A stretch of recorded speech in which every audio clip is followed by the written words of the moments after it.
शिवसेना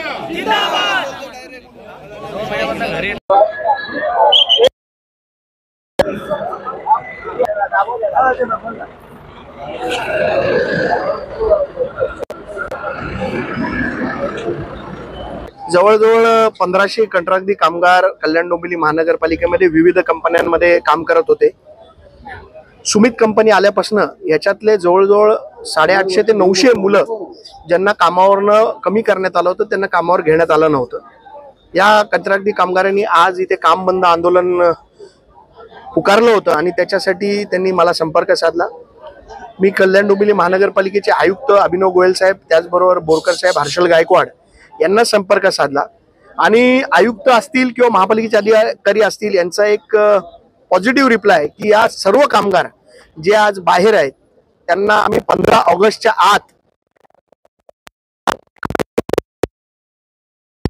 सगळ्यांना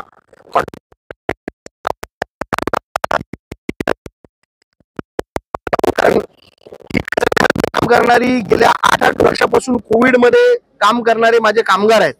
यांना कुठेही तरी नवीन कंपनी आली म्हणून रस्त्यावर काढणं योग्य नाही आणि माझं तर ठाम आरोप आहे की यांच्याकडनं काही दलालांनी 50-50 हजार रुपये तुमच्याकडनं आम्हाला द्या तेव्हाच तुम्हाला कामावर लावू असं देखील यांना सांगितलं होतं। आणि मी आज तुमच्या माध्यमातून सगळ्यांना सांगू इच्छितो की कोणालाही 1 रुपये कामावर लागण्यासाठी द्यायची गरज लागणार नाही असं आश्वासन महापालिकेने आणि सुमित कंपनीने देखील दिलेलं आहे।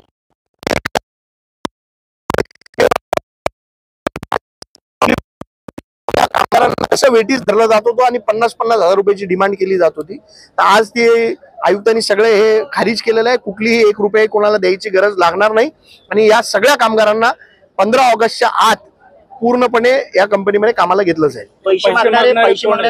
पैसे मागणारे दलाल आहेत, हे दलाल कंपनीचे काही लोक होते पण कंपनीने आता त्यांना बाजूला केलेलं असं आम्हाला सांगितलेलं आहे।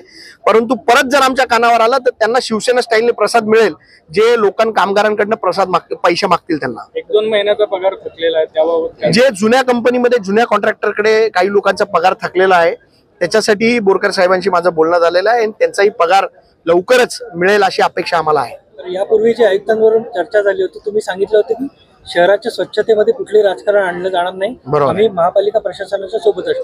आज देखील आम्ही इथे आलो आहे ते महापालिकेच्या प्रशासनाच्या सोबतच राहण्यासाठी आहे। आम्हाला आमचे फक्त जे कामगार आहेत गेल्या 1.5 महिन्यापासून मुलांच्या शाळा चालू झाल्या, 1.5 महिन्यापासून यांना कुठल्याही प्रकारचा पगार मिळत नाही। कामगारांची अतिशय दयनीय अवस्था आहे, त्यांचा हातावर पोट आहे। या कामगारांना कामावर घ्या आणि त्यांचा पगार